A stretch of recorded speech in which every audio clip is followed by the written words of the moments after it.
Hey everyone, welcome back to Engelbard Gaming. Today I've got the latest installment of my Shining Force retrospective. This time I'll be taking a look at Shining Force 3 Scenario 2. If you haven't seen the video on Scenario 1 yet, you'll probably want to go check that one out first, since the story of that game is heavily intertwined with this one. But I'll give you a brief summary of it just in a moment. Now we'll start this retrospective with a little bit of history, go to an abbreviated full playthrough and mini strategy guide, and end up with a review as usual. Shining Force 3 Scenario 2 was released in Japan for the Saturn on April 29, 1998. This was about 4.5 months after the release of Scenario 1 in Japan, which was originally on December 11, 1997. If you think Scenario 2 was a straight-up continuation of Scenario 1, well, you're wrong! SF3 Scenario 2 happens mostly in parallel to the first game. We'll see events and places that are referred to in the first game but sort of happen off-screen, and we get to see a few events from Scenario 1 from a different perspective. This was definitely an interesting approach that hadn't been taken many times in a major game series before. Here's a look at a story on Shining Force 3 Scenario 2 in the UK's Sega Saturn magazine, back from 1998.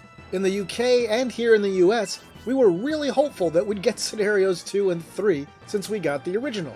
Sadly, it wasn't meant to be. Despite some teases and some weasel words from US Sega execs at the time, the only part of Shining Force 3 that we ever received was the first part, and it was just called Shining Force 3, there was no Scenario 1 at the end of it. Now for some reason, Shining Force 3 Scenario 2 is the rarest entry in the series, and if you look to purchase an official copy, you'll see that while the price isn't insane or anything, it's considerably more expensive than Scenarios 1 or 3. Unfortunately, the game was only available in the Japanese language, since that was the only territory it was released in. However, years later, both Scenarios 2 and 3 were translated into English unofficially by the team over at the Shining Force 3 Translation Project, hosted at Shining Force Central. This was done years ago, and the translations are still regularly updated and corrected even today. I'll be playing through their English translation of Scenario 2 in this video. Just as a technical summary real quick, as far as the graphics, sound, and gameplay go, things really haven't changed very much from Scenario 1 as you might expect, although there are a few minor tweaks and improvements. Many of the songs are also reused from the first game, but there are plenty of new ones too. And my favorite song in the entire trilogy is in this game, and I'll talk about that when we get to it. With that, let's jump right on into the summary of Scenario 1, followed by my story and mini strategy guide for Scenario 2. And beware, this video will be filled with spoilers from both Scenarios 1 and 2 from this point forward. Shining Force 3 Scenario 1 began with a peace conference between the Destonian Empire and the Republic of Espinia, which had split from the Empire 20 years earlier after a war of independence. The conference took place in the neutral and mobile floating town of Saraband, run by Governor Garvin, who we didn't get to actually meet in that game. Anyway, stuff went sideways, a bunch of masked monks attacked the town, and Emperor Domaric was kidnapped. King Benetrim of the Republic was framed for the kidnapping, which kicked off a round of fresh hostilities between the two countries. Symbios, a soldier of the Espidian Republic and son of Lord Conrad of Flagard, led a small team from the Republic, which safely escorted Benetrim out of the Empire's territory. Eventually the group reached their home in the Espidian Republic. However, several Espidian generals had betrayed the Republic in one fashion or another along the way. The one that hurt the most was probably General Edmund. Edmund felt the Republic had betrayed its own ideals, so he allied with the Empire to try and stop Benetrim and Symbios. But Edmund fell off a cliff after the Imperial General Garzel turned on Edmund after he tried to cut the rope on a bridge, which would have killed Garzel's own troops. Throughout it all, it turns out that a cult known as the Bullzome sect is trying to revive Bullzome, one of the most powerful Vandals of the past, so that he can rule the world and shape it in his own image, resurrecting the Vandal kingdom of 1,000 years prior. At some point, another powerful Vandal shows up, named Galm. Shortly after he appears, Galm strikes down Julian, a mercenary that Symbios and his team came across on their way out of Destonia. Julian blamed Galm for his father's death, something referred to in the related game Shining the Holy Ark.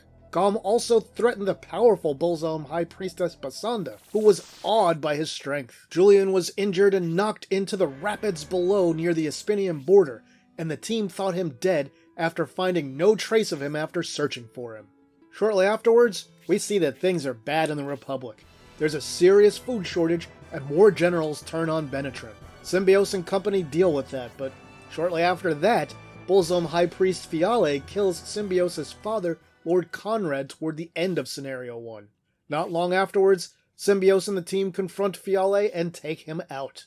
Basanda, the other Bullsome High Priest that served as a major antagonist in the first scenario, confronted the force in the catacombs beneath Castle Aspia, where they defeated her. We did learn that she did have an affair with a general of the Republic named Fafford many years earlier, and actually was the mother of his son Braff, a general who tried to get revenge on Symbios for killing his father, but also fell to Symbios. Throughout several encounters, Prince Median of the Destonian Empire proved to be an ally of Symbios and his team. Median's own force helped them at several key points throughout the story of Scenario 1.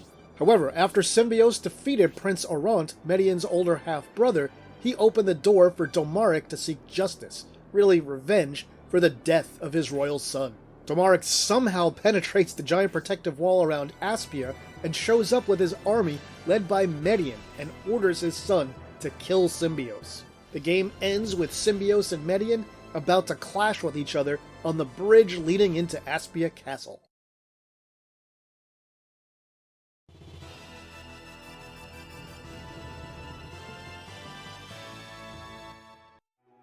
Shining Force 3 Scenario 2 once again opens with Faye and Master Gabriel. This is where we also decide if we want to continue from Scenario 1 or start fresh. And a quick note on this, if you're playing via RetroArch with the Beetle Saturn core, and I already mentioned this in the Scenario 1 video, you need to configure it to use a shared save file. You can refer to that video on how to make it work. If your save was an individual game because you didn't know that, don't worry, you can convert it and make it into a system save, but that's beyond the scope of this video. Okay, on to the game proper. The story of Shining Force 3 Scenario 2 begins at right around the same time as Scenario 1. We open in Saraband just before the peace conference. Only this time, we're in control of Prince Median. We learn pretty early on that Median's mother Melinda is a commoner, and there's a class system in place in Destonia, and everyone looks down on Median and his mother because of her status. Also, unlike Scenario 1, the first battle starts within just a few moments of the game beginning, right on the docks of Saraband.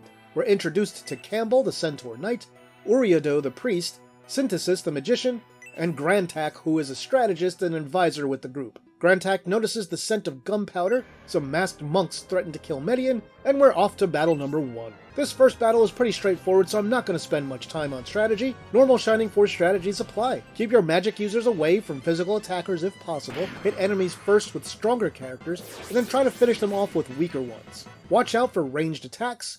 Make sure to attack all the barrels that you see, because they often have items in them. And even though this is the first battle, you're free to egress if you want to level a bit and come back, but it's not necessary. And I forgot to mention last time around that I love these bats and their goofy Pac-Man mouths. Anyway, finish off all the enemies here.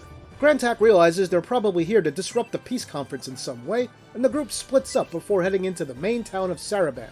So Synthesis and Uriado go search for the ringleader masked monk in one district of the town, while Median, Campbell, and Grantak will search another. Now Median and company get to stroll around Saraband.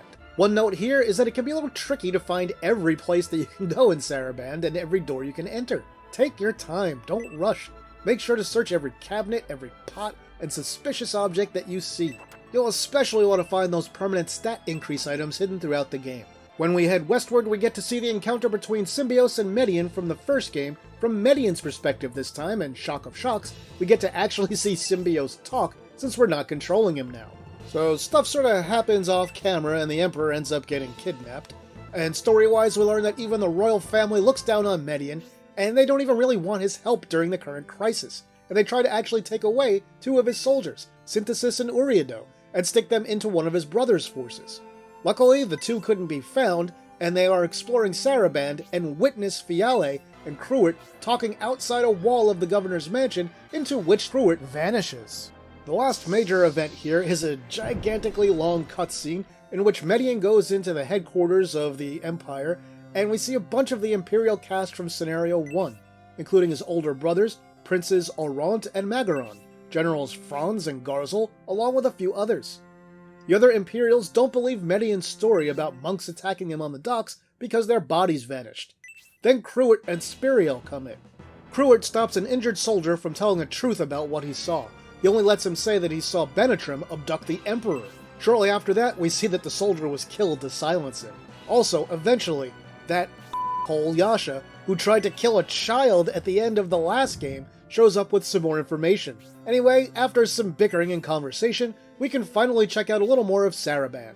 We can also talk to Arthur here, but he won't join us for now. I don't remember if you must talk to him now to get him later, but might as well talk to him now just in case. He's on top of the pub. Like the previous game and most games in the series, you save at churches. You can also revive dead allies, cure status ailments and curses, and promote eligible characters to their second classes at churches. If you go to a headquarters, you can speak to Grantak and manage inventory, and determine who will be in the battle party. You'll also find that your crew has plenty to say between each battle. We won't need to worry about character switching until much later in the game. Anyway, once we're done exploring, we head on out of the town and straight into battle number 2. This battle begins with yet another cutscene, where we see Spiriel has driven off Varlent soldiers and orders her army to pursue them. Then High Priest Basanda shows up with a couple of masked monks, and we can see everyone seems to be headed towards Dusty Village, a place we heard about but didn't see in Scenario 1. Then Fiale shows up and wishes us well, since he doesn't realize that he'd been seen earlier by Synthesis and Uriado.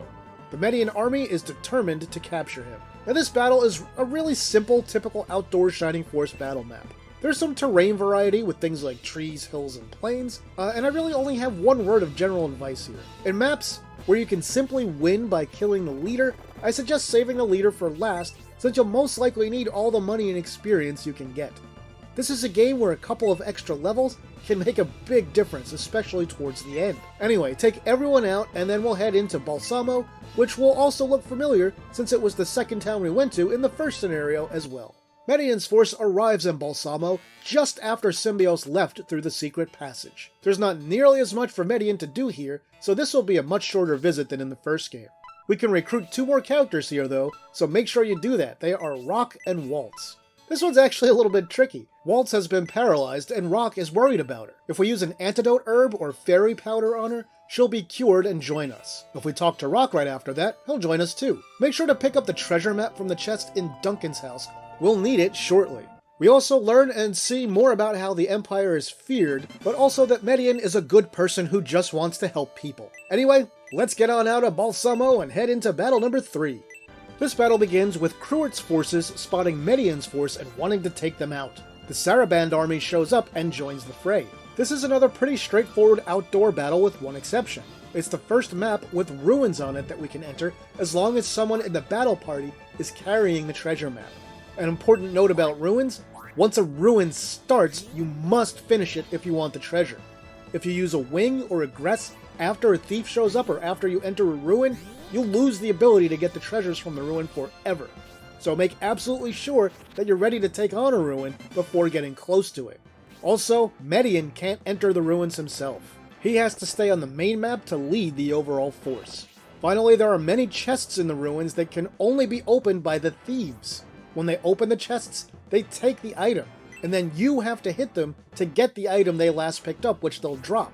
If they have multiple items and you kill a thief in one shot, you only get one of the items, so you have to be careful to not accidentally kill thieves. Now this all works exactly the same as in Scenario 1, but there are a few wrinkles later on in specific ruin maps that I'll explain when we get there.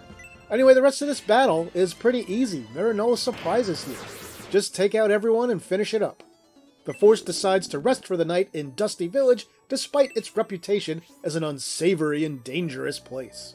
Everyone wakes up in Dusty Village in the morning and they talk about how the town doesn't seem so bad, and it even reminds some of them of home. I'm going to keep things pretty succinct here. The leader of the bandits from the first game, Sharaf, is at the big mansion in the town, and he's there with Basanda. We can hear a conversation if we go to the rooftop of the inn, which is actually necessary to proceed. After that conversation is over, if you saved Bernard in the first scenario, which I did in mine, you'll see that he's here on the rooftop. You might have to exit the rooftop of the inn and then go back to find him, but do not miss him, you'll regret it. If you didn't save Bernard in Scenario 1, well, you're just out of luck here and you can't ever get him. He also won't be there if you're starting Scenario 2 fresh without loading Scenario 1 data. There's also a bunch of items to pick up and some backstory to learn if you talk to everyone and read everything. You can also explore the mansion after Sharaf leaves. Once you're done, leave town to start battle number 4. Now Median will automatically walk toward the mountain. It's full of mist and there's a lightning storm going on. Some Aspinian soldiers lament that they were attacked by bandits which delayed them from catching up to the main Varlant force. Then they notice Median and the battle begins. The terrain in this one is a smidge tricky, and some of the enemies are a little tougher than we've seen yet. Sometimes boulders and big rocks like we see on this map will be searchable and have useful items like mithril ore or small mithril in them. You'll know the rock has something if your command switches to search instead of hold in the bottom direction when you stop on a square next to it. Now be careful of the flying enemies here.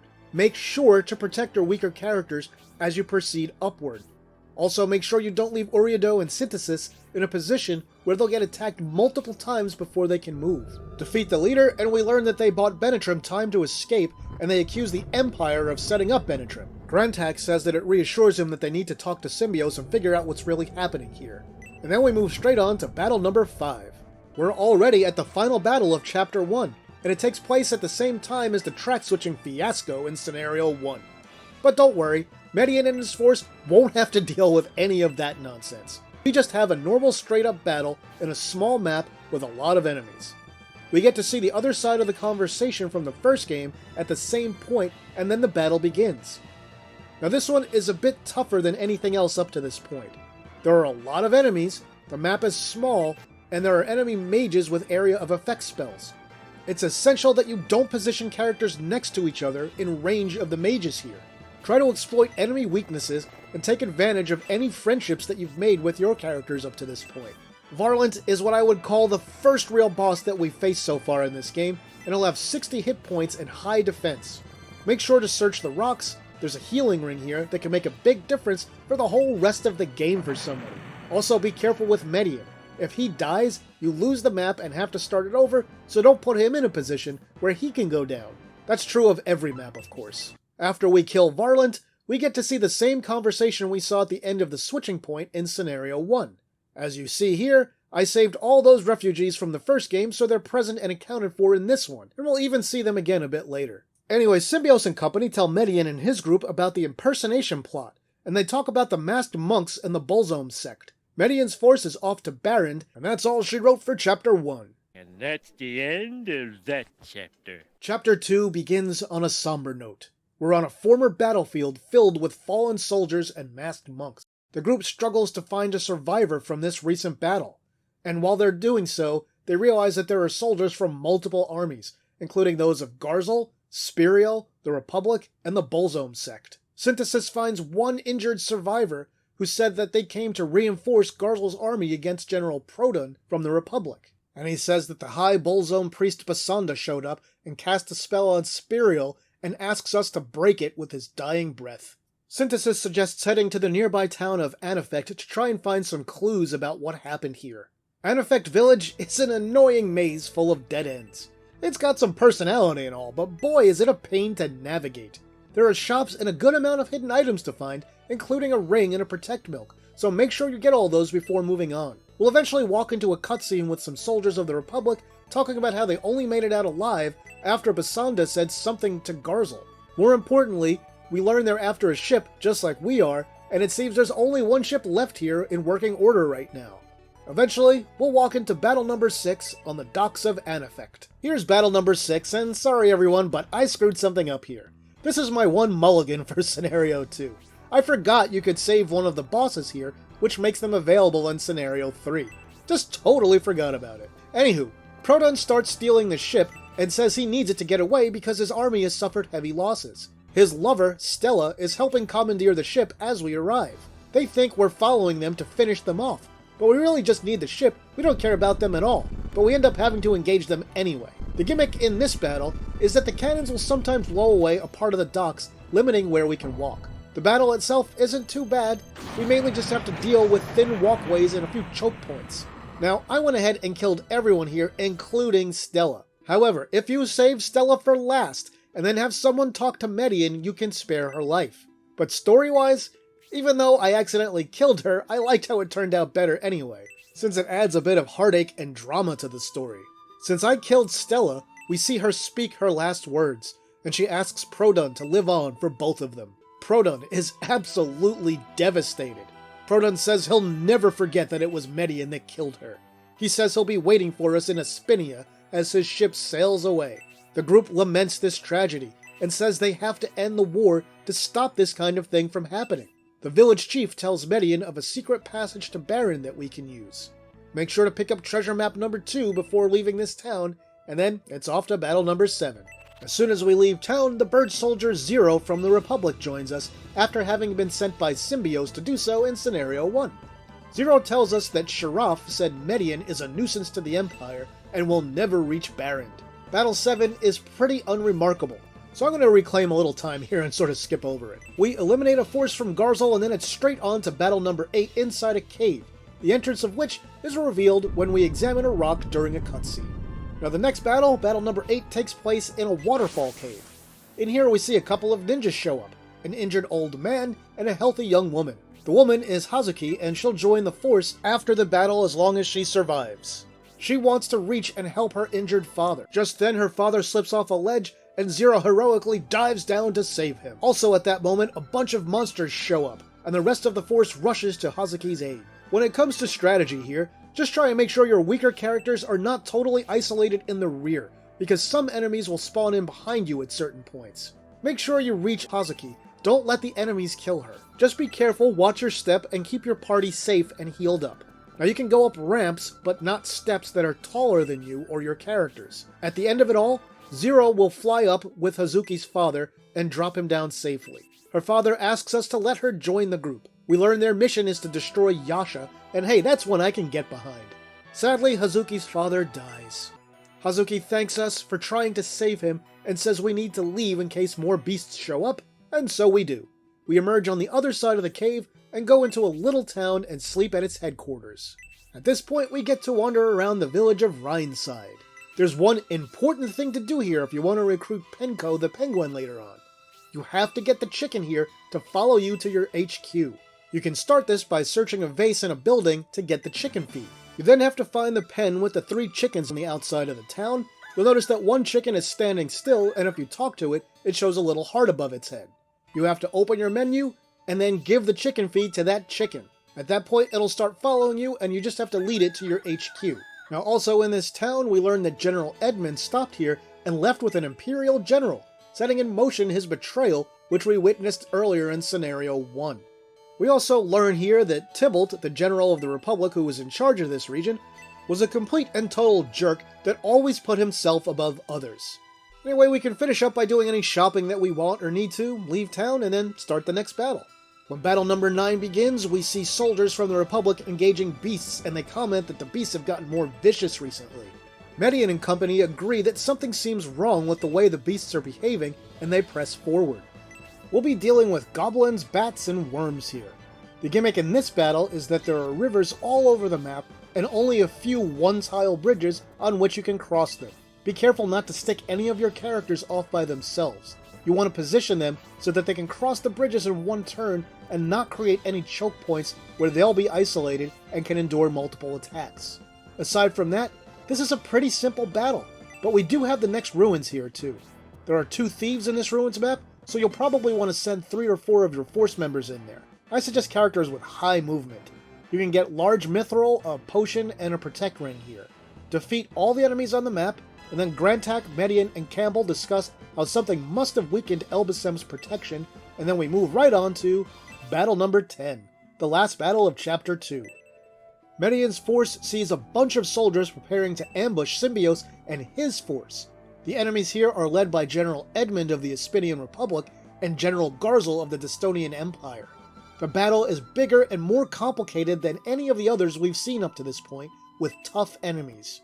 There are crates all over the place that effectively split the map into 3 regions, west, center, and east. There are some very strong enemies at the northern center part of the map, surrounded by a few barrels with some important items, including a quick chicken. Aside from that, enemies will spawn in on the western side of the map as you advance. In the center of the map to the north, you'll also notice that there are a few mages near each other, and you'll want to try to entice them out one at a time so that you don't have to deal with multiple area of effect attacks in one turn. So make sure not to cluster your forces near them, but it'll be a while before you get there. Just proceed cautiously and you'll be fine. As we progress through the battle, we get a cutscene. We've thwarted the ambush and seriously weakened Edmund's army. We also get to see Edmund's betrayal for ourselves just like in the first game, but now we get to see what Symbios said to him too. The scene shifts back to Medion's battle. Once we advance a little more, we once again see Edmund seemingly reach his final fate just as he did in Scenario 1. Garzel knocks him off a cliff into the rapids and he's washed away. Edmund's army refuses to surrender because they think that Medion will kill them anyway if they do, just like Garzel did to Edmund. We continue on, defeat all the enemies, and then get to once again see the cutscene on the bridge we saw in Scenario 1, this time from Medion's perspective. We learn of the destruction of the Elbasem statue, and Medion and company plan to make off for Elbasem via Barrand as Symbios and company cross the final bridge leading into Espinia. And so ends Chapter 2. And that's the end of that chapter. Chapter 3 begins in what seems like a spooky forest town that is completely abandoned. This is the entrance to Stump Village. We proceed forward and then come across the Bolzom High Priest Goriate. Goriate plays coy about the Bolzom sect's role in Emperor Dalmaric's kidnapping and tries to gaslight us. He then asks if we've seen a 12-year-old boy with silver hair named Gracia. Have you seen this boy? Who happens to be a descendant of the Innovators, the positive opposite to the powerful evil Vandals like Bolzom and Galm. Medion and his company decide that they have to find Gracia. We have to go to the HQ in town to advance the plot and stay the night. When morning arrives, Stump is just full of life, with birds and wood elves all over the place. Stump is equal parts annoying to navigate, but imaginative, and just what the game needed at this point to help give it a little more of its own identity. Just be patient, climb the different ladders, and take your time exploring everything Stump has to offer. There's even a cute little Snow White reference in this town. There are also a few decent items here to pick up. Once we're ready to move on, we head up to the top of the highest tree, and there's only one way to get there, so we'll eventually come across it. Also, do be aware that Ruins map number 3 is in this town, so make sure to get that if you're playing along. We eventually wander into a cutscene with an elf named David who is responding to a scream from someone he identifies as Hedva. Medion and Campbell stop David from rushing in and offer their help, which he eventually accepts. Now, David is a ranger and can use spears and throwing axes. For this next battle, you have to survive the first part with only Medion, Campbell, and David, so I hope you've been leveling Medion and Campbell up a bit. I'd also suggest going into this fight with a couple of antidotes handy. If you don't have any, you might want to egress, grab or buy some, and then come back. We have to deal with zombies here, and they can inflict poison. If you're underleveled, don't panic, just grind a little, egress, and come back a few times, and everything will be fine. Try to keep your trio pretty close together so that no one gets surrounded. Your goal is to reach the door on the eastern side of the map, and then map move to the outside of the tree, where you'll be joined by the rest of the force. Now, the second part of this battle is a bit slow going, since a lot of the planks here are only 2 tiles wide. Just be careful and proceed to the upper door to get back inside, but this time at the higher elevation where we couldn't reach the skeletons and the boss from earlier. If you're playing along, you may want to position characters in front of the door and wait until there are a few of them nearby before you send them all through in just 1 or 2 turns. Once back inside, we have to be careful because the enemies are pretty powerful in here. Watch out for that succubus that can cast charm on characters to turn them to her side. The Wolf Baron near the final door is the boss of the map, but again, I suggest killing everyone else first for the experience, which you'll want as much of as possible before you move right into the next battle after finishing this one. Defeat the Wolf Baron, and then we learn that Fiale and Desharin are leading this mission, and David tells us they're trying to kill Gracia. We also learn that Elbasem's influence is weakened whenever Gracia is away from the Elbasem temple that he's left. We also learn that Gracia was in Stump just yesterday, and that David and Hedva know where he's headed. We find out for sure that Hedva is David's lover and he wants to rescue her, and she's being pressured by their enemies right now. Now, a quick aside before we jump into the next battle. Like most other Shining Force titles, you can promote characters to their second class at level 10. However, if you want to maximize their stats, you can keep leveling them up in their original class prior to doing that. Personally, unless you're a real stat fiend, for this game I don't feel like it's worth it to wait. It's easy to grind in the late game right before the final battle, so personally I just recommend promoting characters as soon as you can in this one. It makes for a better experience in my opinion. This is often debated in Shining Force fandom, so you play however you want. Not everyone has to agree with me, but I personally recommend promoting as soon as possible in this game. Alright, we walk through the next door and begin battle number 12. Desharin is here and taunts David right from the get-go. Fiale is beside her and says they've extracted all the info they needed from Hedva. Fiale and Desharon have decided to keep her around to punish David for lying to them about knowing Gracia's whereabouts. Then a Bolzo mage casts a confuse spell on Hedva, forcing her to fight against us in the coming battle. Fiale and Desharon leave to go find Gracia. Grantax says the only way to free Hedva is to kill the Bolzo mage that cast the confuse spell, and so we begin. If you're playing along, aggress if you need to revive anyone or promote anyone after that last battle. In this one, we've got a relatively simple battle on a very structured map. It's filled with planks that are 2 tiles wide, and it has more monsters and Bolzo monks to deal with. And if you want the happy ending here, don't kill Hedva. I personally used my freshly promoted Median to keep her distracted, and she followed him around while I had everyone else finish this map up. I don't have a lot new to say strategy-wise here, other than try and arrange it so that some of your characters will get enough experience to reach level 10 so you can promote them afterwards. Here you can see that I saved Hedva. Desharon then pops back in to taunt us some more. She threatens Median and company when a sinister voice fills the air and mocks her. We soon see that it's the Vandal Galm, the same one that had struck down Julian during Scenario 1. Desharon sees that she is no match for Galm's power. She asks why he's interfering with Bolzome's will. He asks why Bolzome wants to conquer a meaningless elf village in the woods. She says it's all part of his plan for dominance. Galm chastises Desharon for not controlling her emotions. She tells Galm that she won't forget this and leaves. Galm acknowledges that he saved the Force and asks what their next step is. He mentions that the Bolzome High Priests will likely head toward Elbasem. Apparently, the Staff of Besem, which can only be wielded by an innovator, is located there. Galm says he has no need of the Force's thanks and then sends them on their way. The group can't decide if he's an enemy or an ally. David and Hedva officially join the Force now. The cutscene continues and we find ourselves just outside of Barrend now. We discover that a road to Elbasem is technically underwater and only appears in the evening due to the tides. But it's easier to reach Elbasem by ship, and we want to meet up with General Rogan aboard the Seagate anyway, which is currently moored in Barrend, but getting ready to depart. At that point, battle number 13 begins. But before it does, one more quick aside.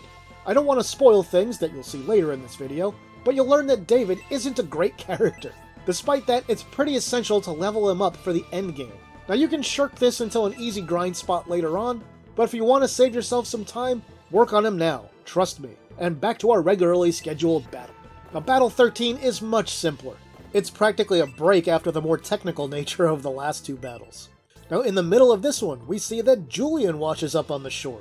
So he survived his encounter with Galm in Scenario 1, and Julian says it seems like Galm didn't attack him with his full force purposely so that he wouldn't kill him. Julian's a little confused about that, but joins Median's force right on the spot, and then just like Scenario 1, this is a temporary alliance, so don't get too attached to him. Anyway, there's really nothing else special about this battle, so I'm not going to waste any more time on it, just go ahead and finish it. Once the battle is over, the Seagate leaves Barrend, so we just missed both it and General Rogan. We realize that we'll have to go on foot. We head into Barrend to see if we're lucky and Rogan might still be there and not actually aboard the Seagate, but nope, he's gone. Since the group doesn't have time to wait around, they talk about going to Elbasem on foot in front of the guards.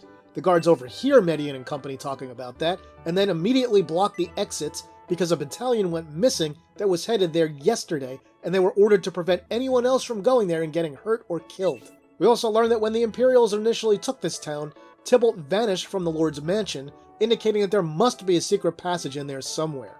So, our next job is to find that. So at this point we can do all our party upkeep that we need to. We can check out Barrend, find all the useful items hidden around the town like the Swift Boots, Brave Apple, and Chaos Ring, among a few other things. As we explore, search the bookshelves, and talk to people, we learn that General Rogan is really a stand-up guy. We'll also hear a little more about how Tybalt was a cowardly jerk. Anyway, to progress things once we're ready, we can head into the mansion, then the prison in its basement, and talk to the prisoner Donhort, a Republic knight who didn't escape with Tybalt when he left. Donhort laments that the Republic has essentially failed to realize its ideals of equality, but remains loyal to Espinia for the time being. Donhort tries to feign ignorance about knowing a way out of the prison, but when the Force mentions that they need to rescue Gracia, he perks up and offers to save both him and the staff of Besem. So now we have to grab a key off the table to free Donhort from his cell and then move on. Donhort leads us through a secret passage, and while he joins the Force, 2 notes on Donhort. Number 1, he isn't directly controllable at any point in this game, and number 2, he's temporary. He's one of the primary members of Julian's force in Scenario 3, but just a guest in Scenario 2. Still, he'll be with us for a little while. When we leave, the next battle starts. Don Hort tastes freedom for the first time in a while, and refuses to officially join Median's force since he doesn't know what to believe in anymore. Still, he does agree to travel with them for now. And this battle is pretty annoying. There are enemies that spawn in to deal with, and a lot of sand that greatly restricts the movements of most characters, so it's going to be slow going. On top of that, there are ruins to explore here. Now, I can't give you much advice on this one other than to move carefully and know when to take it slow. You may want to keep magic users and low defense characters close to the shore near the water to prevent enemies from reaching them. Now, the ruins in this area are kind of an awful one-column maze, and there are a lot of skeletons that obstruct the pathway inside. If you want to claim all the rewards, I suggest sending in at least 5 decent characters, if not more, to deal with the enemies and block the exits if necessary. And one more note on the ruins here. The thieves will show up automatically when you get close enough even without searching the entrance, so don't get close to the ruins until enough of your party is nearby to enter in just 1 or 2 turns. Remember, do not egress and come back after a thief shows up, or you'll forfeit everything inside the ruins.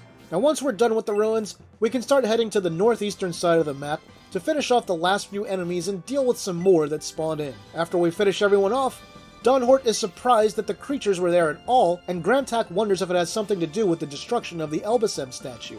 Also, now it's low tide, so our land bridge is about ready, and we march straight into battle number 15.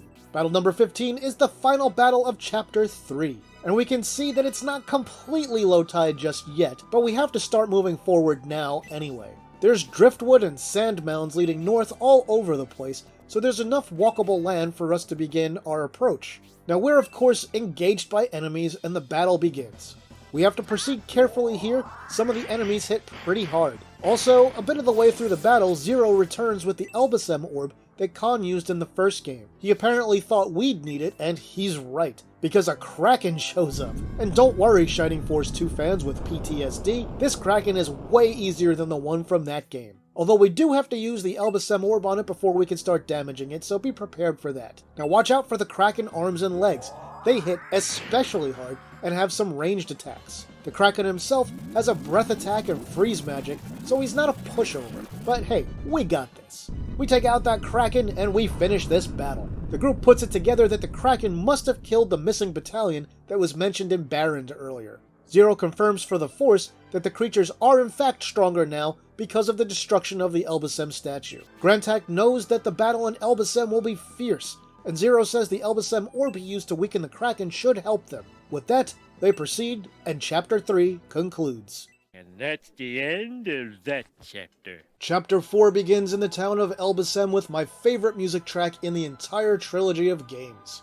After the bustling port town of Barrend, we find the town of Elbasem in the Holy Land is much simpler and more rustic. We discover that everyone in Elbasem is suspicious of all newcomers after the recent destruction of the Elbasem statue. And also the village chief and others saw some people from the Empire were working with the Bolzome sect. So because of that, they especially don't trust Median. The team chats strategy in their headquarters. Julian tells them about how Basanda helped Spiriel in a battle, and also about the Lesser Vandal that he and the Symbiose Force fought in Quonos in Scenario 1. The group figures that there's some connection between Saraband and everything that's been going on, too. It's agreed that we should still try to get some information in town before taking on the Bolzome sect in the area. We're free to explore now, so I'm gonna do my thing, handle any party maintenance I need to, find items, talk to everyone in the town, and see what's been happening here, and if there's any way at all to gain the trust of the people of Elbasem. Ultimately, there really isn't, not yet at least. So we can move on by leaving the town, which will trigger the next battle. After departing Elbasem, we see the masked Bolzome priests up near Elbasem Temple, and they aren't thrilled that we're still alive, and they also tell us that they have Gratia now. At that moment, an Elbasem monk named Hera shows up. She secretly led children away from the temple to protect them. And yep, there are refugees that show up here, and just like the railway switching point from Scenario 1,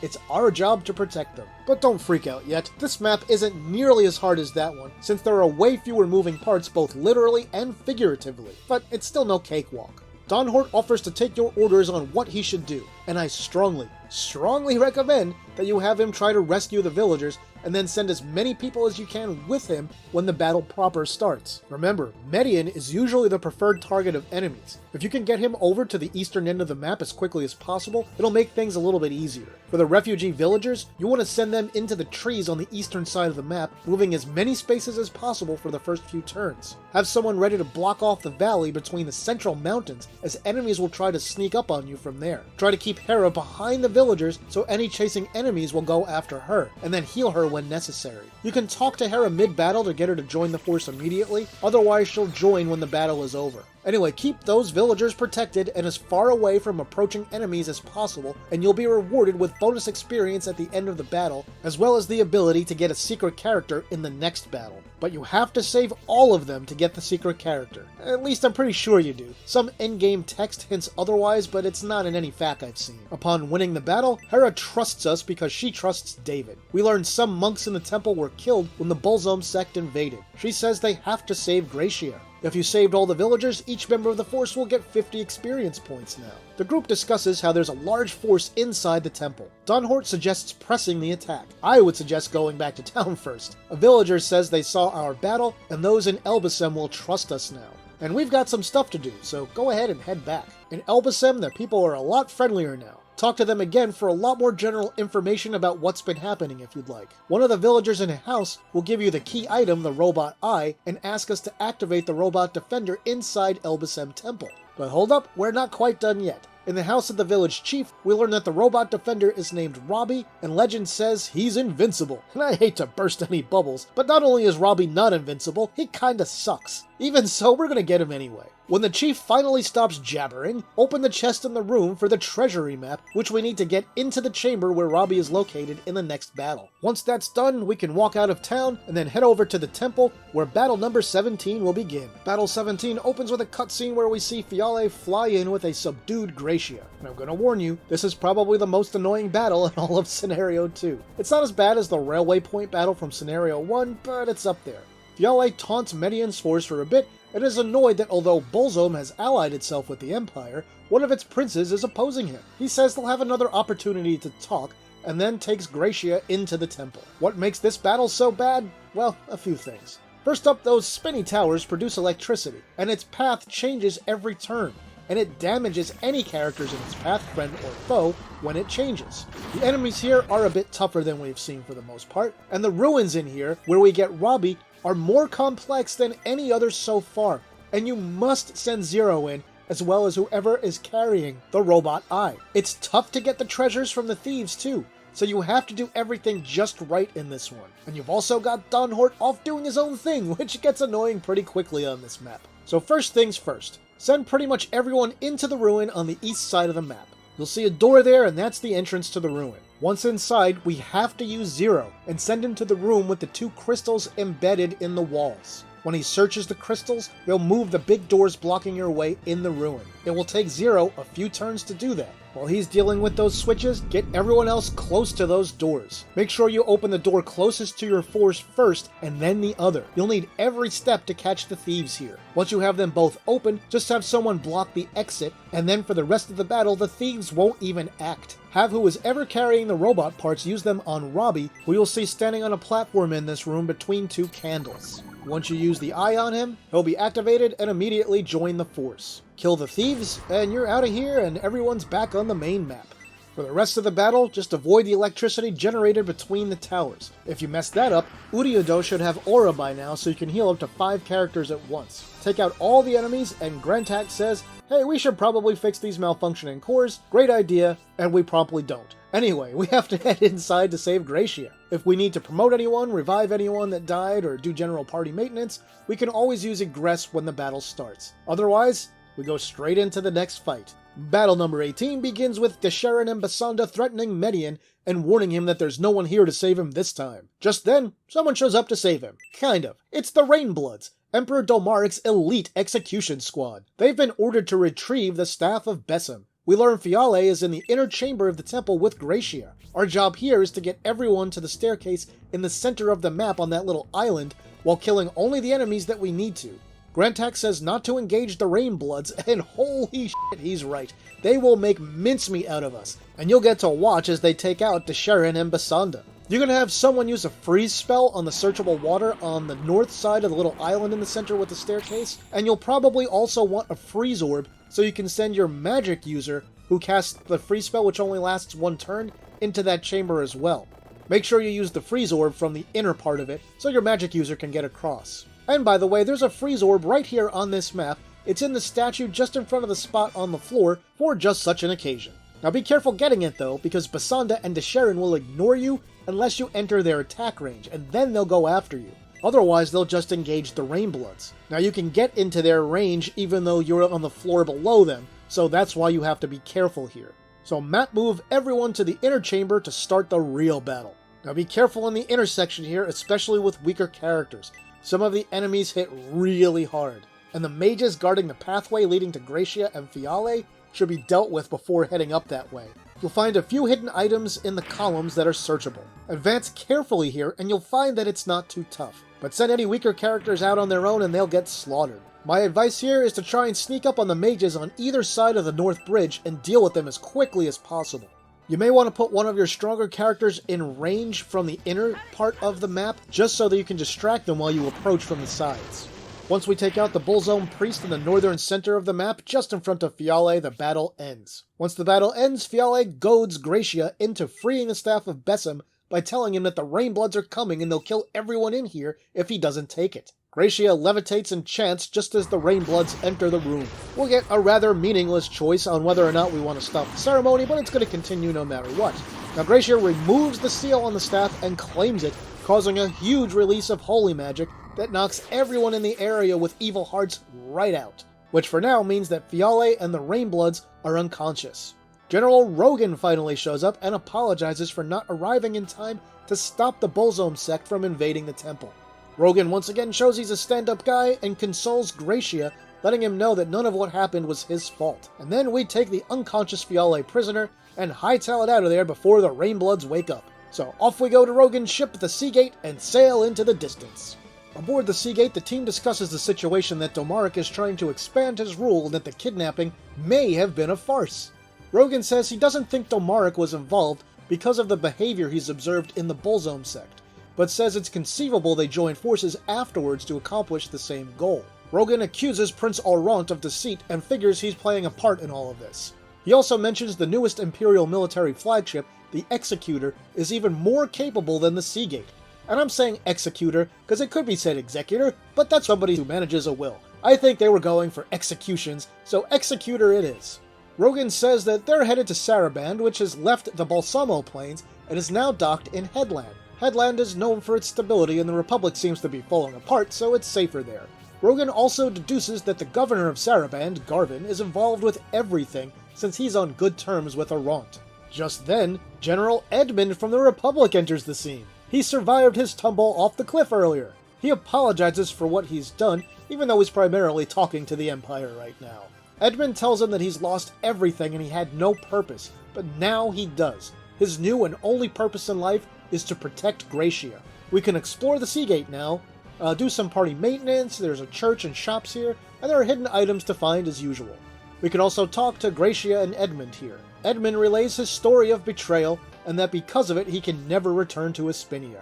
And then, oddly enough, he tells us that he was saved by Galm, who told him that he had a destiny to fulfill. Interesting, right? When you're done exploring, visit Fiale in the brig. Fiale awakens as we arrive. He warns that the Executor is approaching and he can hear the sound of its engines. He also says he doesn't need anyone's help to escape, and then he opens up a hole in the ground and vanishes into it. Step outside of the prison and we see the Executor in all its glory, captained by Cruer, who's currently taking orders from Prince Aurant. The mighty ship has more cannons than the Seagate and starts firing on the Seagate. Rogan commands the Seagate to take evasive maneuvers, but it's no use. The moves cause the Seagate to lose speed, and it's already slower than the Executor in the first place. There's no choice but to stand and fight. So begins battle number 19. This is another battle that isn't exactly my favorite. We have access to 2 cannons on the Seagate, while the Executor has 4. We have to fire and take out as many of the Executor's cannons as we can, but we can't fire the Seagate's cannons until the Executor's cannons are in range. And this is an interesting fight, but honestly a bit of a slog. Basically, we have to wait until the Executor gets closer every turn. As it gets closer, its cannons get in range of the Seagate's cannons.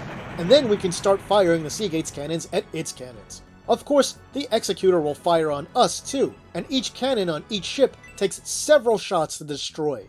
The character manning a cannon is instantly killed when it's destroyed also, so you'll need to abandon a cannon before that happens. The Executor will also fire cannons at the Seagate's decks and cause area of effect damage. It may take a few tries to get the hang of this battle, but you should be able to take out at least 3 of the Executor's cannons. Once the Executor is close enough, we'll move straight into battle number 20, which is the final battle of Chapter 4. For the next phase of combat, there are 2 planks that connect the 2 ships and a fair amount of powerful enemies to contend with. The enemies will absolutely target your low defense characters in this fight, so it is essential you keep them protected if you want to keep them alive during the battle. The Wing Knights on the eastern edge of the map will especially circle around you and then attack your rear as you cross the planks, so be ready for that. Keep a couple of stronger characters at the rear to deal with them. Also be ready, because when you cross those planks, some more enemies will spawn in. So be sure to have a strong character lead the way, and if it's someone with relatively low agility at the end of a turn, that will be ideal to prevent the newly arriving enemies from attacking on their first turn. It won't be easy to get everyone across the planks, since they're each only a single tile wide. Also note, most of the enemy soldiers are armed with lances, meaning that Median is weak against them, so you'll probably want Campbell and Rock leading the way if possible. Now once we get across, we need to head towards Cruert and Arant. I'll also note here that Hazuki can use shuriken or katanas. Now I opt for shuriken for her, since flying enemies are weak against them and their specials cause various status effects like blind and confuse. Also, in general, this is a good battle to make use of support magic, which boosts defense and agility. Finally, this is the last battle in the game where Julian and Dunhort will be in the party, so use that information as you will. After most of your characters are across and on the deck of the Executor, press on for your final attack to draw the ranged attackers and magic users out one at a time. You can attack Cruert and Arant from below them and on the sides of the platform with your own ranged attacks and magics. Cruert will drop a key. After we take out Arant, it turns out that wasn't really Arant at all, but a Bolzome sect imposter who brags that Honesty the Pegasus Knight is a prisoner in the brig, and Arant is safe somewhere just before he dies.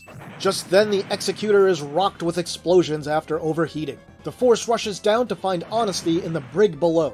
A crewman shows up and unlocks the brig. Rogan rushes in to free his friend, but then Honesty knocks him up against the wall and dashes out, locking the door behind her. Honesty then kills the crewman that had unlocked the door in the first place and then takes the key.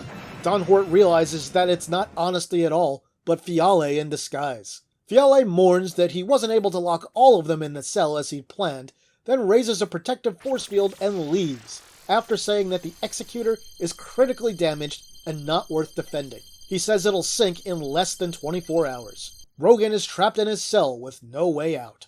Then Bresby arrives, advising that a strange flying ship has been seen heading toward Destonia.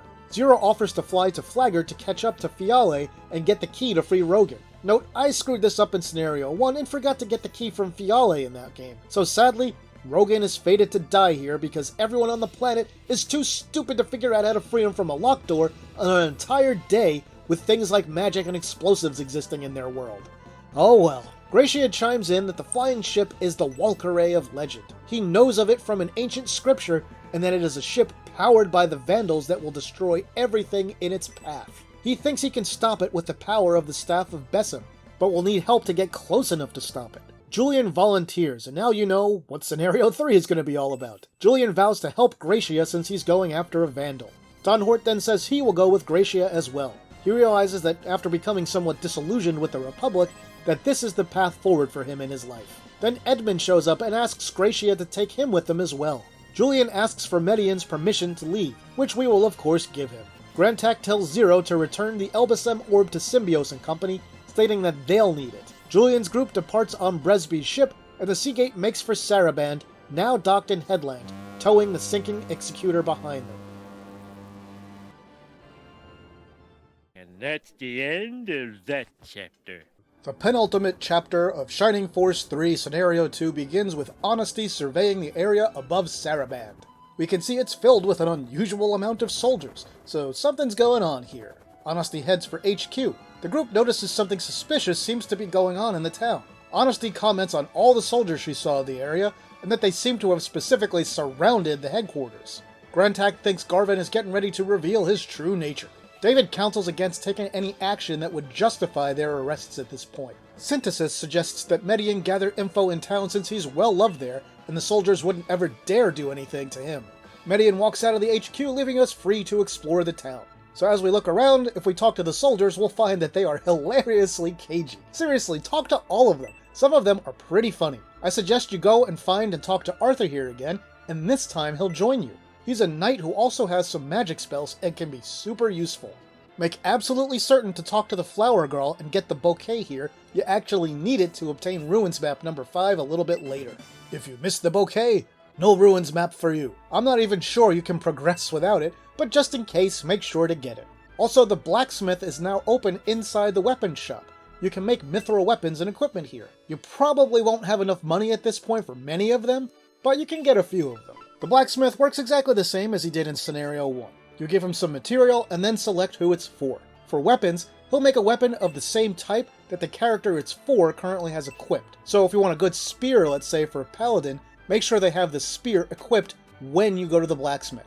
He can also make multiple different weapons of the same type. So for example, he'll randomly make one of a few different kinds of spears if you select a spear for him to make. Now you can reset the game if you didn't get what you wanted and try again, or if you're using an emulator, just save state before selecting the character the weapon is for, and then reload if you didn't get what you wanted. You also have to leave the shop and come back to get the weapon, but you don't have to wait, you can just do it right away. The blacksmith can also make a ton of different accessories out of small mithril or mithril pieces. You might have to reset a whole lot to get what you want. Finally, you can also make cursed weapons at the blacksmith with dark matter. I don't really feel like they're worth it, even though some are very strong and you can nullify curses with a certain ring. But hey, that's up to you. Anyway, onward. After exploring the area near where the Republic was based in Scenario 1, Honesty and Synthesis show up to let Median know everyone in his force has been arrested and is currently imprisoned.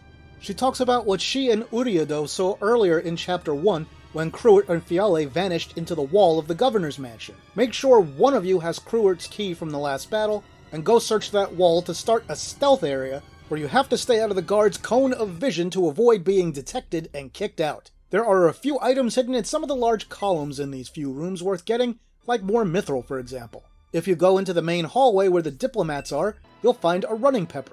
Now move on to the stairs that go down in the dungeon area, where you'll find Saraband Prison. There's a guard here and a whole bunch of cells in which all our force is locked up.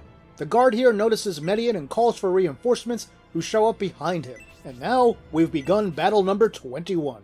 To free your force members, you have to have someone with the Saraband key go individually unlock each door one at a time. Ugh. Yes, this is tedious. Also, none of your characters who are locked up have their equipment. After you free them, they have to search the table in the middle of the room to get their equipment back. Magic users can still cast spells, however, so Hedva and Hazuki can still do damage even while they're locked up. Now, there's not a lot to this one, really. It's just about freeing your people and getting them their equipment back as quickly as possible. Take out all the enemies to move on. Do make sure to destroy all the barrels in front of the door in the northwestern corner of the map so we can go that way after the battle ends. When the battle's over, we find out that the force surrendered to avoid battling the guards, figuring that Median would come for them anyway. Everyone learns that Emperor Dolmaric is here in Saraband in this very mansion. When we have control again, we can leave through the door we freed up during battle to get some treasures before heading up. Note that if we leave the prison through the other set of northern stairs, we progress the story just the same and end up in the same place. Then we switch to a cutscene where we see the captive Dolmaric addressing his second son Arant, who has aligned himself with Garvin to overthrow his father. Dolmaric chastises both Arant and Garvin, telling them both that the Bolzome sect is really in control, and they're nothing but the Bolzome sect's puppets. There's some verbal jousting, and Arant mentions he only has to kill 2 people, his brothers, to become next in line for the throne, and can kill his father now to become emperor immediately. So begins battle number 22. This battle might look a bit empty and confusing at first. The goal here is to move everyone into the chamber we saw in the cutscene, which is at the top of the stairs just behind the 3 columns. The enemies are yet again a bit stronger here now, so the difficulty has ramped up a bit, but hey, if you've got good Shining Force fundamentals, you won't have any problems with this battle. Just, as usual, don't send characters with weak defense or weak magic defense out ahead of everyone else. You might want to consider sort of heading in the middle of the map rather than right near the door to the inner chamber, so you can more easily deal with the foes guarding the door. One important note here, you may want to leave about 4 or so decently strong characters on the outside to deal with the enemies there, since this is a map where the enemies will follow you and map move to the inner chamber behind you if you don't stop them on the outside. Once we get someone from our force inside, we see a mid-battle cutscene where Domaric gleefully celebrates the arrival of Medion's force. Arant realizes that Domaric was just stalling for time. Garvin pushes Arant, and Arant stammers while issuing the order to execute his father. Fiterit advises that he'll do it himself. Fiterit slowly steps toward the Emperor and then whispers to him to dart to the back wall on his signal. Fiterit guards him as he backs into a wall. Fiterit then calls on the Royal Guard to surround him and protect the Emperor. When Arant is shocked at his actions, Fiterit tells him that he's always been loyal to the Emperor. Fiterit says he only took part in the abduction because Domaric told him to. Garvin asks Arant if he finally understands the true nature of his father. Garvin then summons Desherin, who teleports in. She tells Garvin she's fully recovered from her beatdown at the hands of the Rainbloods. She agrees to help Garvin and Arant and summons some more enemies. The masked monks will go after Domaric, but his guards will be strong enough to repel them, even though 1 or 2 of them might die. From this point on, the battle is really about defeating Desherin. After you advance a bit more, Yasha shows up to deliver the news that Symbios defeated General Fafford. Garvin and Arant realize that Braff will likely seek vengeance, granting them an opportunity to press their attack. Before Garvin and Arant leave, Arant warns Domaric that Medion has conspired with Symbios against the Empire several times. Domaric says that he understands. Then Garvin, Arant, and Yasha all vanish. We continue on with the battle at this point. Be careful with anyone near Desherin as she has powerful summon magic. The key to survival here is to make sure 2 or 3 characters are positioned right next to each other, since summon magic does less damage the more targets that it hits at one time. Any character that gets hit by a summon attack alone will almost certainly die in one shot, so always keep at least 2 of them close together, preferably 3. Other than that, it's not too hard to take her out, and when we do, the battle ends. Yasha shows up at the last moment to save Desherin and escape with her. They vow to see Medion again. Domaric says we must go after Garvin. He goes on to say that it's still his dream to unify all of the different factions and countries. The Force informs Domaric that the Bullzome sect is going to use the Walkyrae to attack the Destonian castle, and that Bresby is on the way to help stop it. Domaric says he can't send Fiterit as requested, as they have a rare opportunity to secure a bunch of Republic lands, and they must take it. Honesty shows back up to tell the Emperor of Rogan's predicament. The Emperor is very interested in that Gracia has the staff of Bessem and is on the way to Destonia. We'll be making our way through the swampland shortly, but we have some time to explore again now. If you didn't get it during battle, find the Holy Halberd in one of the statues behind Garvin's desk. When we try to leave Saraband, since I saved Garrosh in the first game, he's at the entrance and will join us at this point. If I hadn't saved him in Scenario 1 first, we'd have Jade here instead. Jade is his brother. Now once we're ready, we can leave Saraband and head out straight into battle number 23. For battle number 23, I'll keep this one short. It's a basic outdoor map battle. Zero brings news at the beginning of it that the Executor has sunk and Rogan perished in its brig. Again, all because I forgot to get the key from Fiale in Scenario 1. Oh well. Zero also tells us of the chaos and betrayal among the Republic's generals. Domaric delights in the news, understanding it will make it easier to rein in these territories. One quick note, Domaric will be with us for many battles from this point forward. You have to protect him. If he dies, you lose a battle just as if Medion dies and we'll have to start it over. Also, since I saved Garrosh in Scenario 1, the boss of this battle will be his brother Jade, who we must kill to proceed. Poor Garrosh just can't catch a break. Now if Jade joined us instead because we didn't save Garrosh or didn't have Scenario 1 save data, there'd be a generic boss in this battle instead. Anyway, this battle is much simpler than the last few, but it's on a large map with lots of terrain that'll slow most characters down. There aren't a lot of gimmicks here, so just normal strategies apply for the most part. Take out Jade, witness his sad goodbye as he warns us that the Headland Army is waiting for us in the cave ahead. With that, we move on to Arrow Village. In Arrow Village, it's finally time to get Penko. Remember, we need the chicken which we got back in Chapter 2. We have to go talk to all 3 of the pigs we find wandering in a pen here, and they'll start following Medion. Once they follow us, We have to lead them across a bridge into a yard with an old man by a tree, and they'll just dig up a penguin egg all on their own. Take the egg back to your HQ, use it on the chicken, and it'll hatch, becoming Penko, who joins the force. Unlike in Scenario 1, I opted not to use Penko until later to save some time. I'd level her up later.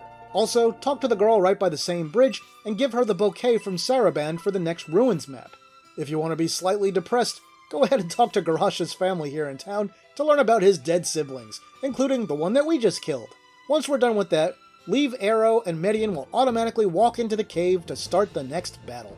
Now, the battles in this chapter have been pretty long, so the devs had mercy on us for battle number 24 and made it the final battle of Chapter 5. This one begins with two traitors from the Empire who sided with the Republic during its War of Independence 20 years ago, accosting our force. They are Sios, the Lord of Swampland, and Daka of Headland. Sios seems to think he'll be in charge of the new kingdom when this is all said and done, and he'll do a better job than Domaric, who lets his own people suffer. Daka laments that for 20 years he's lived in squalor without the aristocratic comforts that they enjoyed as royalty in Destonia, and he wants to go back. We have to take out both of them to win this battle. And while we can do this in any order, Daka is easier to engage and defeat first, because he'll put himself in range of the group even though they're below him. Now this map isn't too complicated on its own, and the ruins here are actually really simple, thankfully. Probably the easiest ruins in the whole game. You'll probably want to send 3 characters in, 2 with good movement and 1 that you don't mind not getting any experience for a while, since they have to stay put on a floor tile to keep the doors open. Getting the treasures here is actually pretty simple. Anyway, I took out Daka first and then went for Sios. The only real trick here is that later on in the battle, some more enemies will spawn in from behind Domaric, so make sure you leave a character or 2 near the Emperor that are powerful enough to keep the strong enemies that spawn in away from him. Remember, if he dies, you lose the battle and have to start it over. After we defeat Sios, he begs for his life. He whines that they just wanted to go back to Destonia and this was the only way. And this was the only time that they had a chance of success at attacking Domaric since the Rainbloods weren't with him. Domaric orders Median to kill Sios. As for me, I refused. Then Domaric orders Campbell to do it instead. Campbell steps forward gingerly, preparing to do his duty, when Sios scrambles away through the exit of the cave. But just at that point, Domaric yells for Yasha and orders him to kill Sios. Yasha doesn't hesitate at all and we hear a slash sound immediately. At that point, Sios stumbles back into the cave and then promptly dies. Domaric makes for Swampland Castle. Campbell supposes the Emperor's orders were a test of loyalty for Median and his force, to see if they'd followed Domaric's commands, considering he's getting ready to invade Aspia, the heart of the Aspian Republic. With that, the group moves on to Swampland Castle, ending Chapter 5.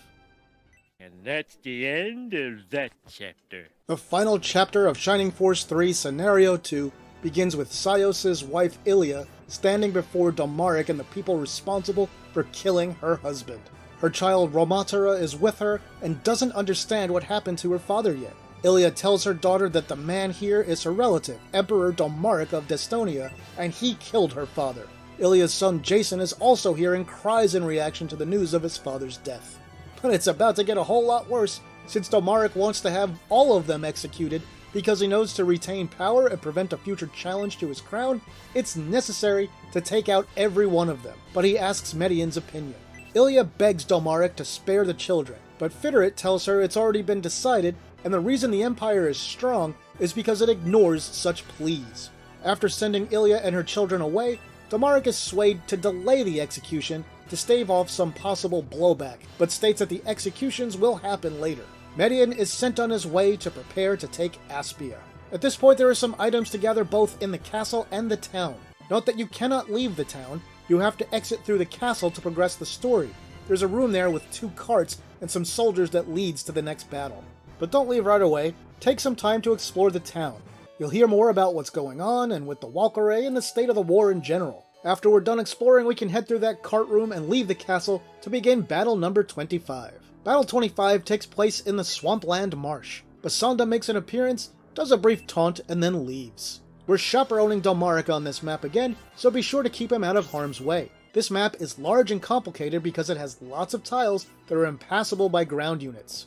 There are also plenty of flying enemies here, and enemies with long-range attacks. Try to just focus on one enemy at a time, and don't bunch up near any magic users. This one will take a while, but it isn't all that hard. Defeat the enemies here, and we learn that a mother and baby dragon are in this cave, and hey, this looks like the cave that Symbios traveled through in Scenario 1. It turns out that if we kill the baby dragon in Scenario 1, which I wasn't sure about when I was talking about that in the last episode, you lose the ability to collect a few items in this cave. Battle number 26 begins with a view of the cave, and it has platforms that move up and down regularly at the end of every turn. This battle is probably the toughest so far, and one of the most tedious in the game because of the alternating rising and lowering platforms. They really slow things down.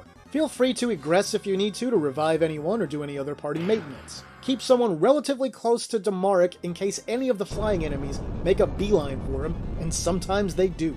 Now, the best general advice I can give you on this map is you'll probably be in here for a while.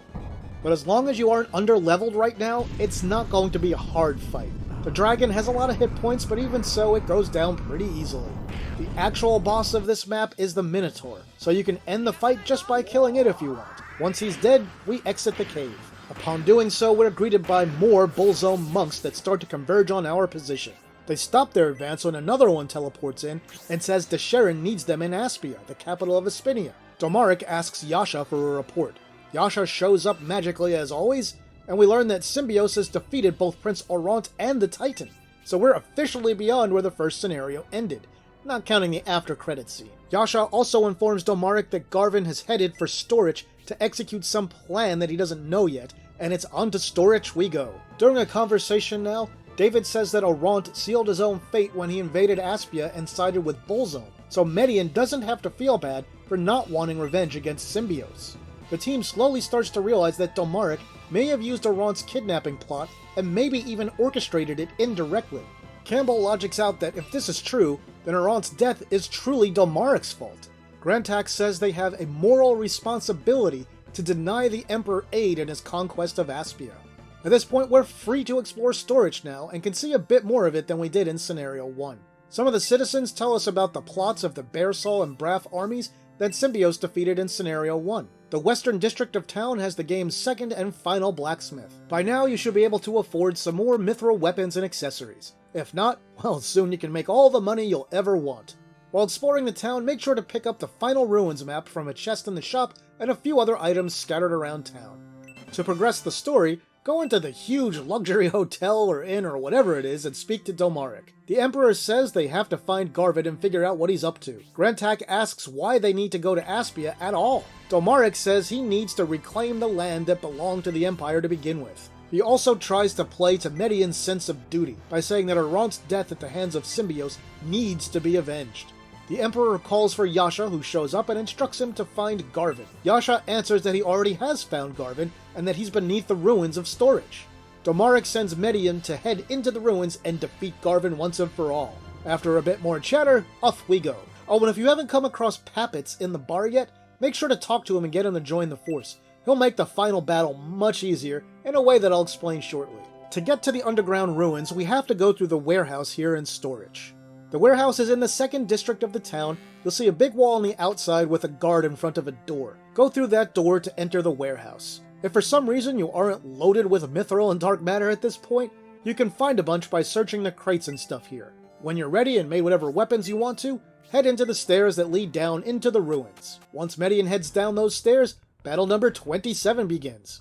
This one isn't necessarily what I'd call difficult, but does have a few wrinkles. It also contains the final ruins area. So we see there's a giant tank in here called the Juggernaut. Desherin says that it hasn't been used since ancient times. She then sends some of her Bullzone force to attend to other matters. A few others show up to deal with the Median army. Garvin emerges from the Juggernaut and says they need some more time to get it fully running. Garvin plans to use the Juggernaut to destroy Aspia's seemingly impenetrable wall. As you'd expect, the enemies are tough here, and it's easy for your characters to become isolated on this map. Also, one major note, don't advance too far towards the center of the map, or you'll start the thieves ransacking the ruins before you're ready. There's one door high up that you can see but not reach that the invading thieves will use. There's another door further across the map that Median's force can use. You want to start positioning characters close to that door before entering it, and triggering the thieves to show up that way instead. Keep a few of your stronger characters on the other side of this map, as you'll be rushed by powerful enemies and they'll be able to kill a lot of the weaker characters in just 1 or 2 hits. You can find a Gungnir lance and a barrel on the other side of some boxes just past the stairs where you enter, and then you'll need a ranged attacker to hit that barrel because it's behind a crate. Inside the ruins, there's a chest that only Zero can reach. You'll probably want 4 or 5 additional characters in here to make sure you can get the treasures before the thieves escape. It's easier than most of the other ruins as long as you didn't trigger it starting by accident. For the main battle, the goal is to go up the center depression in rocky structure, advancing towards the Juggernaut. But be careful, there are lots of ranged attackers here, as well as several magic users with powerful area of attack spells. Try to lure them out one at a time if you can, so you can have Oriado hang back or someone else ready to cast Aura on the affected party members. Now this part of the map is pretty tough, and you'll probably have a few characters die here no matter how careful you are. Still, unless you're severely underleveled, this one is still very doable. It's just going to take some time. We also have to contend with the Sharon and summon attacks here, so you'll have to make the decision whether to keep characters together to dampen the effect of summon spells, or apart so they can avoid general area of attack magics. Make especially sure to be careful with Median at this point. You don't want him to bear the brunt of a solo summon attack.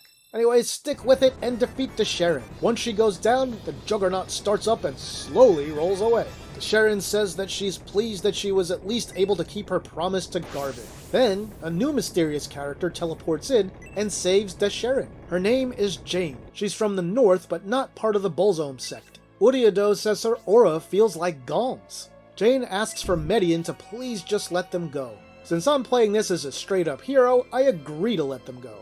The Force then turns their attention back to the Juggernaut and Garvin, but decides to regroup at HQ to discuss how to proceed. They come up with a plan to split the Force in two, with one group handling a frontal assault while the other sneaks on board the Juggernaut to take out Garvin and stop the tank from the inside. So just like the end of Scenario 1, this will be a battle involving all of your characters. Anyone not in the main force will be in the secondary force led by David, which is why I told you to keep powering David up earlier. Now, unless you're speedrunning this game, stop what you're doing right now. We're not going into the final battle yet. Nope, it's time to hit up the optional dungeon in this one and level up all of our characters so they can handle what's coming easily. Keep a few strong characters with you and try to bring as many weaker ones as possible. Go back into the warehouse and back down into the ruins where you just fought that last battle. If you look where the Juggernaut used to be, you'll find that in one of the walls there's a small door. Head inside that door to start the game's only fully optional battle, battle number 28. This battle has 8 floors with progressively tougher enemies. If you have very low level characters, for example my Penko that I haven't used yet who's sitting here at level 1, the first floor is the easiest place to get them some experience. For higher level characters, you won't get any appreciable experience until about floors 5 or 6. And I'm not going to do a detailed strategy guide or explanation for every floor here, but I'll give you some important information. The layout for the first 7 floors is exactly the same. The final big square before the door at the bottom of the map leads down to the next floor, and that one has enemies that respawn forever in each of its 4 corners. If you want to stop the enemies from respawning, stick a character on a space where they respawn and that'll prevent it. I suggest spending the vast majority of your time on floor 7. Floor 7 yields the most experience most easily. The Bloodborns are an experience goldmine, and they're easy to deal with. You can prevent the floor's boss from coming after you if you stay outside of their attack range, so you can stay on the floor basically forever if you want and you're careful. Now, any floor you finish, guess what? If you leave and come back, you can skip that floor and go straight down to the next one. This is just super sweet and convenient, so feel free to aggress at the start of any floor if you need or want to change characters or take a break. You'll never lose progress and can skip any completed floor. I'll add that you should take Pappets to floor 5 and use him to defeat some wyverns there. When he defeats creatures, he can recruit them to join the party as long as you have space. I forget what the limit is, but I recruited 3 of them. Now floor 8 is the final floor and the only one with a different layout. The boss is just like the one at the end of the optional dungeon in Scenario 1. It's a necromancer with a powerful summon spell that it uses over and over. It also has de-soul magic, so I would advise against having Median attack him, taking a big chance if you do. There are also 4 respawning enemies here. The easiest way to handle this floor is to have characters occupy the spaces of the respawning enemies to stop them from coming in and reinforcing the boss, and then just have everybody else engage the necromancer. Unlike Scenario 1, I tried the tactic of keeping the characters together in groups of 3, so when the boss uses his Thor summon, it does manageable damage. I kept Uriodo just out of range so he could use the Aura spell right after the group got hit with the Thor summon. When you defeat the Necromancer, it drops the final rapier, and then we get the Thunder Wand from a chest right after as well. Now personally, I stuck in this dungeon until I got pretty much all my characters past level 20. Some of them, I even got up to level 25 or 30. If you do this, it makes the last few battles a breeze, and even weak characters like Penko become useful. Anyway, once you finish it, you'll find yourself back in storage to do whatever you need to, as our next stop is the end game. Once we walk out of storage, we see the Juggernaut heading towards Aspia. We execute the plan and split into two groups. Median distracts Garvin while David's group sneaks aboard. I'll note that if you're under-leveled, this fight will be tough, but if you took advantage of the optional battle like I did, it's pretty easy. Much easier than the final battle from Scenario 1. Once Garvin realizes he's been fooled, he rushes down into the Juggernaut and orders his guards to attack David's force. The outside portion of this battle with Median's group takes place on a very small map. The enemies here respawn after you kill them at the start of each turn. If you're leveled up, they're pretty easy, but you do have to be careful since some of them are kinda strong. It is annoying that they constantly keep respawning when you kill them, but at least it isn't a constant life or death situation. The real battle here is inside the Juggernaut. If these characters are leveled and you had Pappets grab some good monsters, this won't be too tough either, really. The gimmick here is that as you advance, enemies up in the balconies on either side of the tank will jump into the fray. So just advance slowly and try to take out one enemy at a time. The goal here is to defeat Garvin's main forces, but when you do, you'll see he doesn't exactly give up. Instead, he shows us the powerful form granted to him by Bullzome, and he becomes a monster. And he's still completely sentient, and the goal now is to defeat Mad Garvin in his monstrously upgraded form. It's still not all that hard if you're relatively careful. Just continue your advance, and Garvin is pretty easy to take down. Once Mad Garvin is defeated, we see the Juggernaut steamroll right up to Median's group before it stops a few yards away from Aspia's mighty wall. The enemies here realize Garvin has been defeated and they all flee. Inside, a defeated Garvin lays on the ground lamenting that his dream is over. Yasha shows up while Garvin heads into the control room of the Juggernaut and engages a giant hidden cannon on the front of it. He fires it and it takes out Aspia's wall. So now we know what happened in that post-game cutscene in Scenario 1. Just after, the cannon explodes, destroying the entire Juggernaut. David realizes too late that this was all part of Domarik's grand scheme. When the dust settles outside, there's no trace of the Juggernaut or David's group.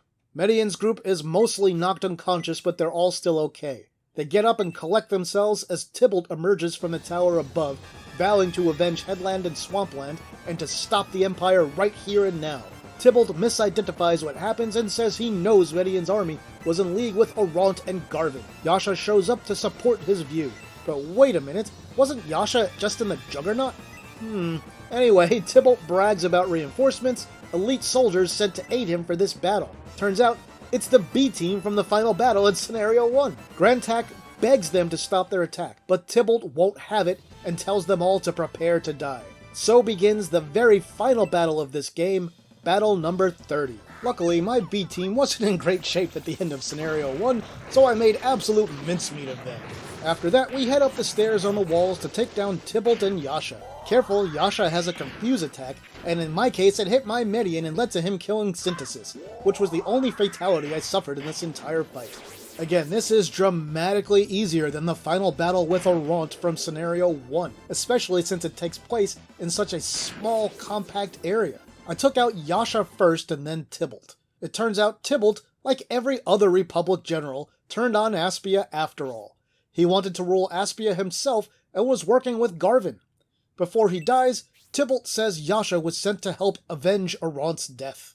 Just then, Domarik shows up. He tells Median he's proud of the job he's done, especially after engaging with Symbiosis' forces, considering he'd worked with them earlier.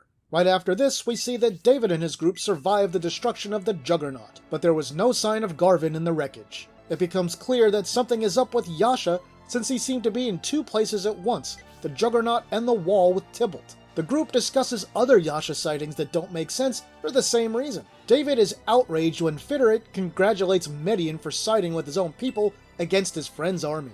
David lashes out and tells the Imperials that this was all the Emperor's fault, which results in a stern warning from Fitterin. Campbell says that now that it's all over, he wants to return to Destonia. The Emperor stops him and says he has one more job for Median here. He wants him to kill Symbios. Domaric admits to engineering the whole situation with the Juggernaut.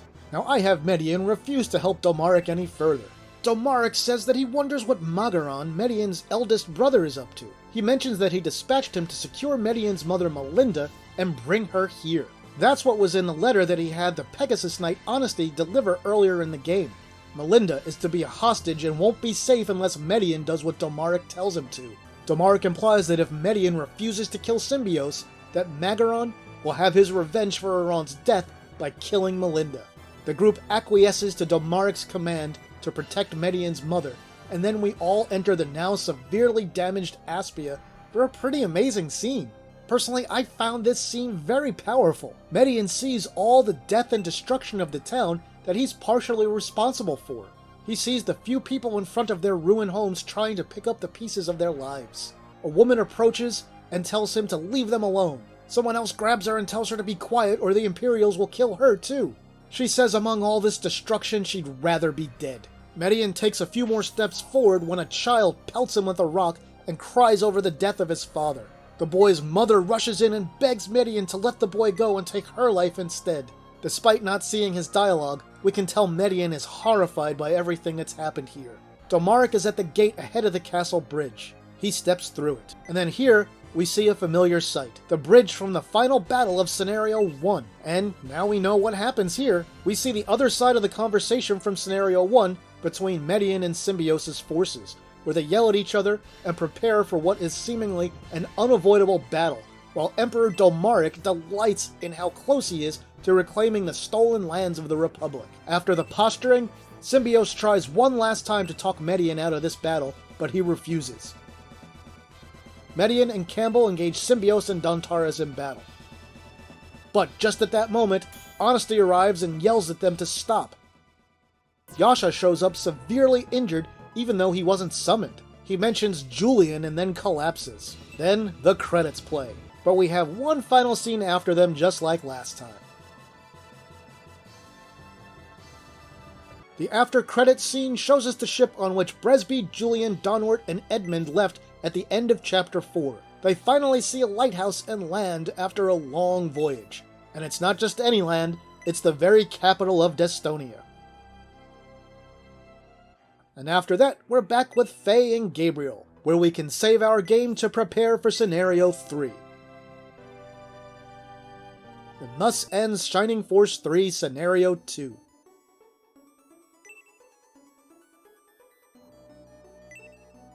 Alright, there you have it, the complete game of Shining Force 3 Scenario 2. So let's quickly sum it up and I'll give it my review score. Shining Force 3 Scenario 2 is very much like Scenario 1 before it. It's interesting to see another side of several of the events we saw in the first game. And while those things are pretty cool, there are definitely times where I yearn for more that was maybe a little new and different. And it does deliver quite a lot of that too. Some of the locations are a little more imaginative in Scenario 2 than they were in the first one, including the mostly tree-based village of Stump, and it was nice to see different textures and hear some different music, including that fantastic Elbasem song. And gameplay-wise, Shining Force 3 Scenario 2 is sound, and every bit as good as Scenario 1 from that standpoint. And, well, we do have to talk about the biggest problem with this game, and while it's perfectly understandable, it just feels more like an extension of the first title than its own unique game, since it uses the same engine and a lot of the same locations. Now don't get me wrong, Shining Force 3 Scenario 2 holds up just fine, but if you've just played through Scenario 1 and then immediately jumped into Scenario 2, well, you might feel a little bit fatigued with this one before you get to the end of it. And that's one of the big problems with serialized games like this.